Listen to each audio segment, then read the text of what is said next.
Você sabia que os cuidados com a sua pele e seu corpo começam de fora pra dentro? E esse é o tema de hoje e tá cheio de dica pra quem quer melhorar a autoestima e cuidar melhor de si mesma.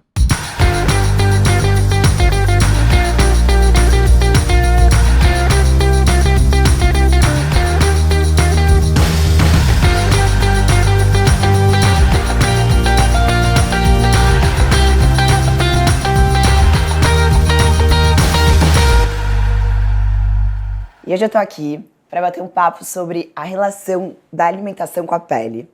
Para isso eu convidei uma pessoa maravilhosa, doutora Thaís Bello, formada na USP, com mestrado no Hospital do Câncer e, além de tudo, uma amiga. Que privilégio te receber aqui. Obrigada. Amiga, o privilégio é meu. Obrigada. E Thaís, conta pra gente. De fato existe uma relação entre os alimentos e a pele? Sim, total, né?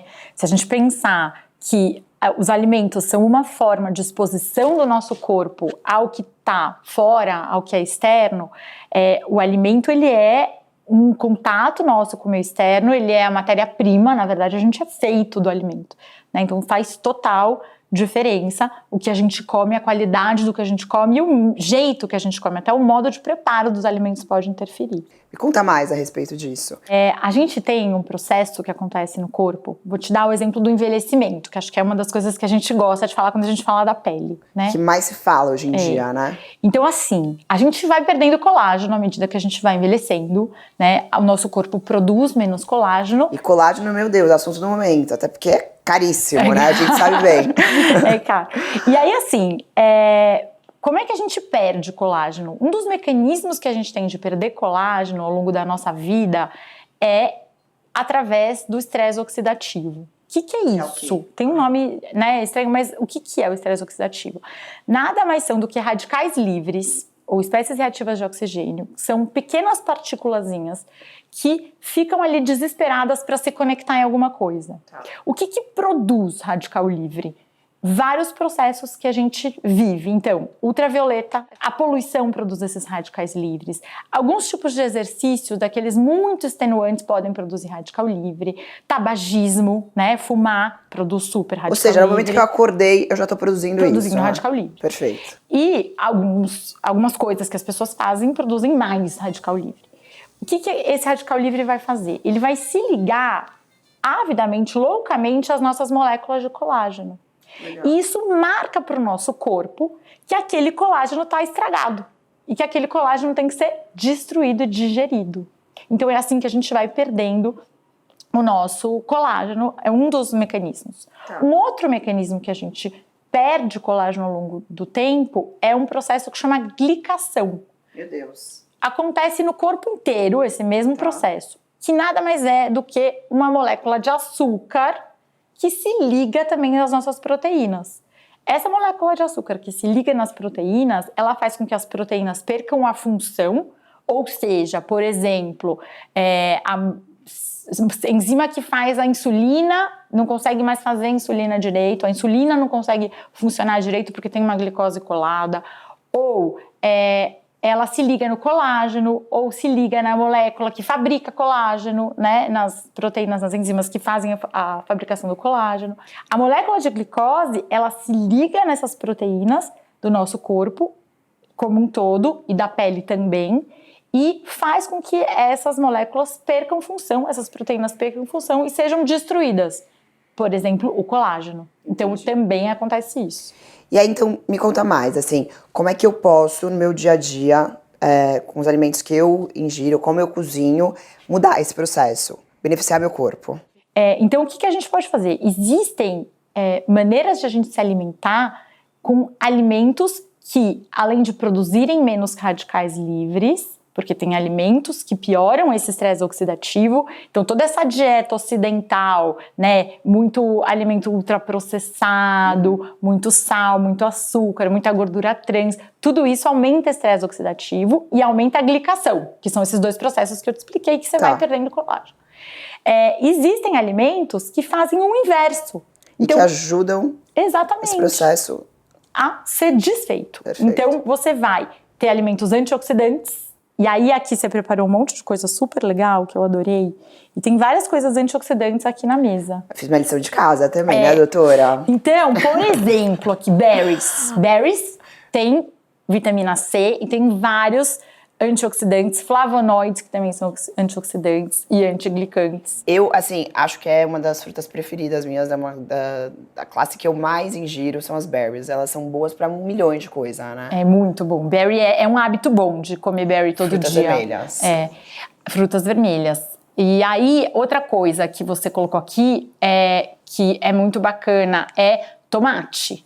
Né? O tomate, ele é fonte de um negócio chamado licopeno. O licopeno é um super antioxidante e está presente no tomate, principalmente para você absorver, você tem que usar um pouquinho de azeite de oliva ou algum óleo. Legal, eu fiz isso. Eu confitei ele no azeite. E aqui, como você fez, você colocou aqui com abacate. Também é ótimo, porque também é uma fonte de gordura boa, e vai aumentar a absorção do licopeno do tomate, porque ele vai absorver melhor com gordura. Então, ficou ótimo. Isso aqui tá super, super bacana, amiga. Passei na prova aqui. Aí, também as castanhas, que você colocou aqui, vão ter uma outra ação que a gente vai falar daqui a pouco. O chocolate tem... Meio amargo. O chocolate dark, né? E que eu sempre privilegio o chocolate sem açúcar, né? Isso, na verdade, o chocolate mais escuro, ele é rico em flavonoides e outras substâncias antioxidantes. Agora, se você quer um chocolate de boa qualidade, quanto pior o chocolate, mais gordura saturada, gordura trans e mais açúcar ele vai ter. E é muito que a gente vê, inclusive essas bombas que envolvem chocolate, né? Os wafers, os biscoitos, os ultra superprocessados. Eu acho que isso aí é o mal da humanidade hoje em dia, né? Você perde a qualidade nutricional do chocolate, né? Porque você vai, em vez de você aproveitar os benefícios do chocolate, você transforma aquela refeição numa refeição cheia de açúcar, gordura, que vai fazer mais mal do que bem. Então eu privilegio o cacau, na verdade, né? O cacau. Se for possível. Ele tem que ser dark, né? O chocolate, para ter os melhores efeitos, ele tem que ser o chocolate mais forte. Tá. Agora sim, para acne, essa é a parte ruim, a notícia ruim. Teve uma revisão em 2021 que viu que realmente chocolate faz mal para a pele. A gente achava que era por causa do açúcar do chocolate, não é. Do ponto de vista da espinha, para quem tem acne, o chocolate pode piorar sim, independente da porcentagem de cacau. Então, mesmo os chocolates 90% podem piorar para quem tem acne. Se a gente não tem acne, ótimo, se o nosso foco é envelhecimento, maravilhoso, o chocolate é um super aliado. Legal. Salmão também temos, que é uma coisa que... O salmão é aquele peixe gordo, né? Que, assim, a gente tá cansado de ouvir das gorduras boas. E que tá muito comum hoje no Brasil, né? As pessoas colocam muito na dieta o salmão. E ele é rico em ômega 3. E ômega 3 tem um outro processo do envelhecimento que eu não falei muito, porque é um pouco mais específico, mas que é uma inflamação crônica. Né? A inflamação crônica do nosso corpo, ela pode piorar o estresse oxidativo e o envelhecimento consequentemente.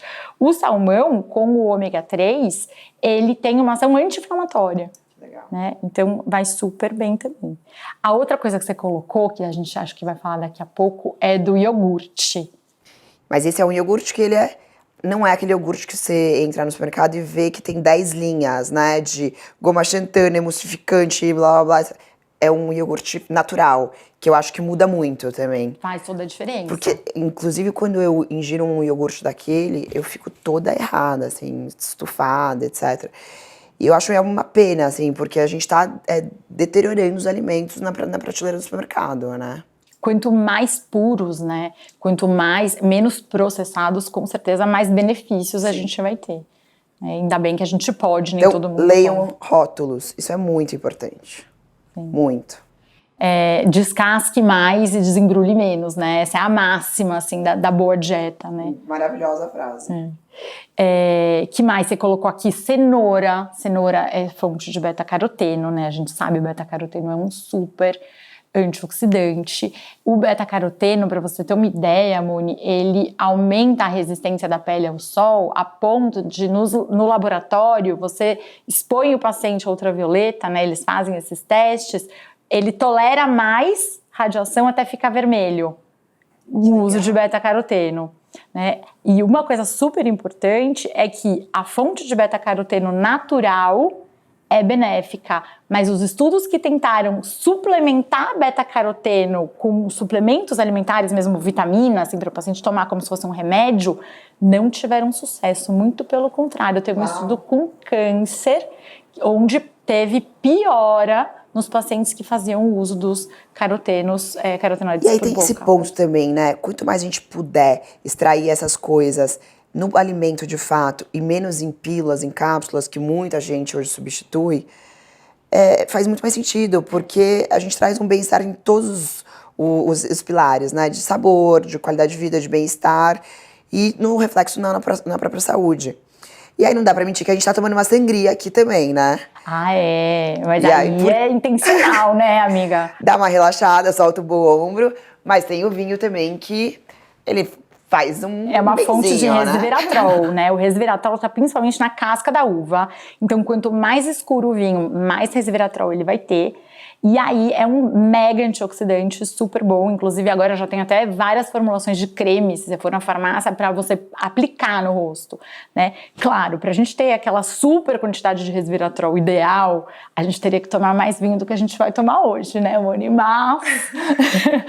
Mas é uma super fonte. Mas você tá convidada a voltar sempre, a gente pode tomar Pronto, a vinho gente pode infinito garantir aqui. o nosso resveratrol, né, amiga? Eu até pus uma canela dentro dessa sangria. Isso, a canela é super legal, porque a canela, cravo, canela, orégano, Gengibre. são coisas que são antiglicantes. Então, aquela história que eu falei da molécula de glicose, ele tira a molécula de glicose que se ligou, ainda de maneira irreversível, nas proteínas do nosso corpo, da nossa pele. Gente, tô achando isso maravilhoso, muito interessante. Não é? E aí vamos falar um pouco de intestino, que eu acho que hoje também é um assunto que tá super em voga. Falam que o intestino é o primeiro ou o segundo cérebro do corpo humano, né? E que eu acho que muita gente sofre, né? Com o lance do intestino, mulher principalmente, que não funciona direito. E aquela sensação horrorosa, que você passa o dia inteiro tensa com aquilo. Mas ao mesmo tempo, o quanto que o intestino, ele impacta no nosso funcionamento do corpo, na nossa qualidade de vida. Me conta mais. Sim, e assim, é muito engraçado que você fala. Eu lembrei agora de uma propaganda que tinha quando eu era pequena, porque eu sou mais velha que você. Era uma propaganda de laxante. E aí ela falava sobre a saúde da pele. E eu não entendia ali, criança, o que tinha a ver o laxante com a saúde da pele. Eu achava aquela propaganda meio abstrata pra mim. E hoje eu entendo um pouco melhor, claro que não no laxante, mas o que tem a ver o intestino com a pele, né? Imagina que o nosso intestino é gigantesco, né? A gente sabe, são metros e metros ali. Pensa, o que faz uma vacina?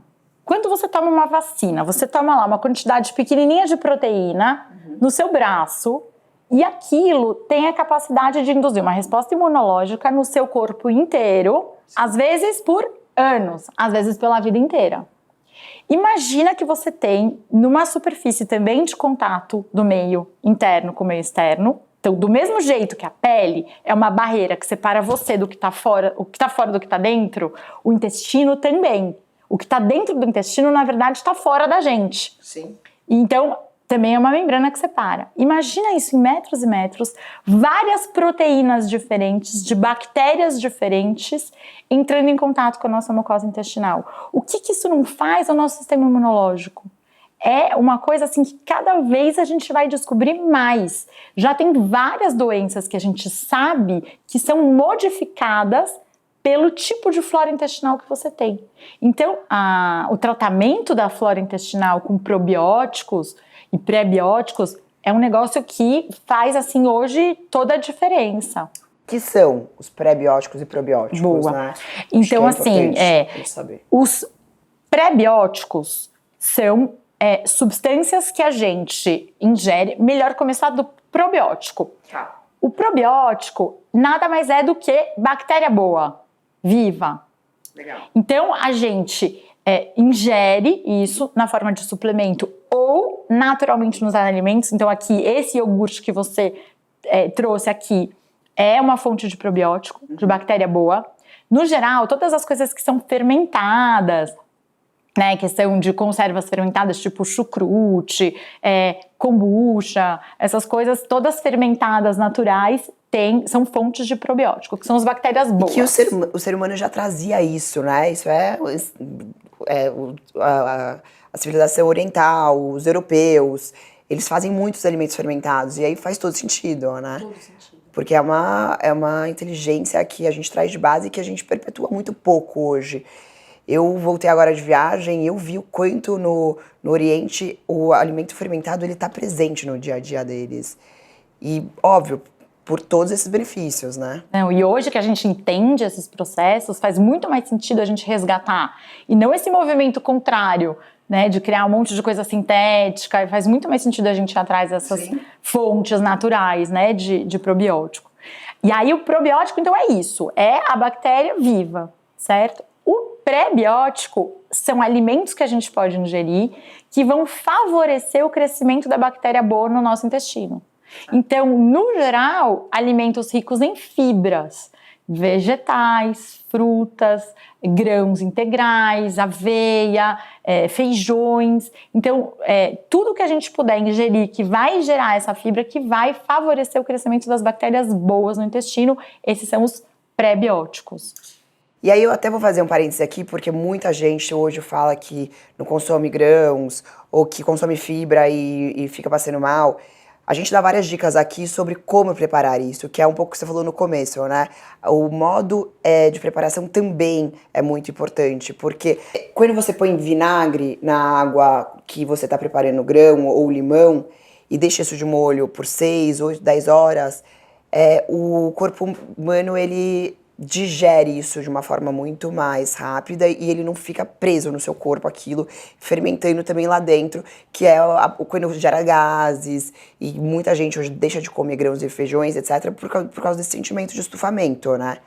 Então, assim, eu acho que é muito importante esse processo de deixar de molho o grão, porque você come e você fica leve. E aí, amigo, que a gente ainda estava falando dos probióticos e da flora intestinal, imagina que assim, além disso, desse papel de modular o sistema imunológico, né, de mexer totalmente com o seu sistema imunológico, a flora intestinal ainda tem uma capacidade de mudar a sua flora bacteriana da pele. Uma coisa interfere com a outra, porque tem a ver dessa questão da imunidade que é cruzada. Sim. A outra coisa é a diminuição de doenças autoimunes. Tem várias doenças que a gente já sabe que melhoram dependendo do tipo de flora intestinal que você tem. Existem ativos, várias substâncias que são produzidas por essas bactérias. E a gente chama isso de pós-bióticos. Os pós-bióticos são substâncias que vêm do metabolismo dessas bactérias no intestino. Nossa, eu nunca escutei falar. E aí, para você ter uma ideia, a biotina, que é super importante no crescimento de cabelo, das unhas, uma das formas da biotina ser produzida e absorvida no intestino através dessa flora bacteriana. Nossa, e que mulher não se preocupa com o cabelo, né?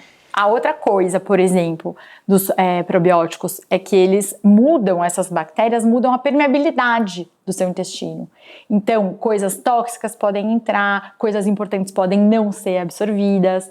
Então, tudo isso também vai ser modulado pela flora intestinal. Eu acho que a gente está só engatinhando nisso, de aprender o papel da flora intestinal e do intestino em regular absolutamente todos os processos do corpo. É algo que realmente acho que a gente vai descobrir muita coisa nos próximos anos. Tomara que a gente descubra muito mesmo, porque eu vejo o quanto isso muda no meu dia a dia, quando eu tô sentindo que tudo funciona, né?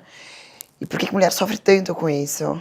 Vamos descobrir. Agora, dermatite seborreica, por exemplo, que a caspa faz parte do tratamento da probiótico para o paciente. A gente incentiva o uso de probiótico para mudar a flora intestinal e é um dos fatores que muda. Dermatite atópica, que é outra doença de pele que dá muito em criança, é super chata às vezes de tratar, também melhora com probiótico. já tem probiótico, que são essas bactérias boas, para acne também. Então, tudo isso são jeitos da gente ver o quanto a flora intestinal faz diferença na saúde da pele. E assim, eu cresci, meu pai é cardiologista, né, escutando falar sobre dieta mediterrânea, sobre risco para infarto, todos esses problemas cardiovasculares. E acho que poucas pessoas elas se autoconscientizam disso ao longo da vida, né? E a gente segue vendo que os alimentos ultraprocessados e essas dietas que tem álcool, tabagismo, etc., essas coisas que a gente já sabe que não faz mal, não faz bem, presentes. Mas, assim, as pessoas ainda não absorvem isso e mudaram os seus hábitos. Mas falando com você e entendendo, inclusive, como isso afeta a nossa pele, é muito importante que a gente ressalte isso mais e mais no dia a dia, porque o alimento ele envolve tudo, né? Exatamente tudo que a gente pega pra fora e põe pra dentro é reflexo do que a gente é no dia a dia. Então, assim, se você pudesse dar uma dica pra gente sobre que tipo de dieta seguir, para que a gente possa ter essa pele de bebê aqui. Ai, olha, amor. E com menos riscos para a saúde, porque também não é só a questão dermatológica, né, de estética, é uma questão de dermatológica de prevenção de doenças, de câncer, que hoje está muito em voga. Quais são suas dicas? Olha, amor, o que acontece é exatamente o que você falou, né? Assim, a dieta que é boa para o coração é a dieta que é boa para a pele. É a dieta que é boa para o seu corpo no geral, que é uma dieta que vai fazer com que você tenha menos estresse oxidativo, que era aquilo que eu falei, que o estresse oxidativo ele é ruim não só na pele, mas em vários órgãos, né? Que diminui a glicação. Então, o ideal é a gente pensar numa dieta que tenha alimentos de baixo índice glicêmico. O que é isso? É pouco açúcar refinado, poucas coisas que vão fazer a nossa glicemia subir rápido, né? Então, carboidratos complexos, mais grãos integrais. Mais proteínas, mais fibras. Proteínas magras. Fibras. Ovo é super, super saudável. Oleaginosas. As sementes oleaginosas, vegetais, sim, frutas, né? Tudo tanto a dieta mediterrânea como a dieta DASH são dietas que estão super, assim, vários estudos relacionados à melhor saúde cardiovascular e da pele também, né? E água. A água é algo que também faz toda a diferença. Tem uns alemães que pesquisam toda a isso. diferença. Cara, provem tomar mais que 2 litros de água por dia, muda a vida, né? E tem uns alemães que estudam isso na pele, é muito interessante. E aí, tem umas coisas que eu queria te contar que são meio assim, curiosidades, assim, que pouca gente sabe. Conta, adoro fofoca. Primeira coisa é dieta, né? Um monte de gente faz dieta isso, dieta aquilo. Dietas muito estritas, low carb, no carb, estão associadas a um aspecto mais envelhecido da pele. Tá. Então, um pouquinho de carb tem que ter na dieta. Bom saber, eu já passei por isso. Eu acho que todo mundo, né, tem que ter algum momento.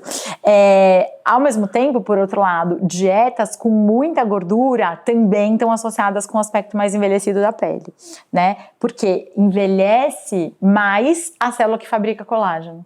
Então, quanto mais gordura a gente come ao longo da vida, mais rápido envelhecem as nossas células que fabricam colágeno.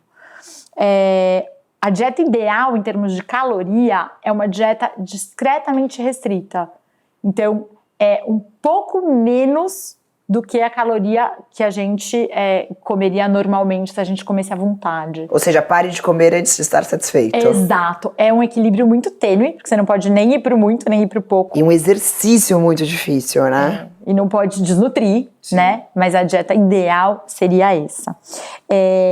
O que eu ia te contar, outra coisa de curiosidade que eu achei super interessante quando eu tava até me preparando para vir bater esse papo com você, é que assim, tem um estudo japonês que viu que mulheres que consomem mais café têm menos mancha no rosto.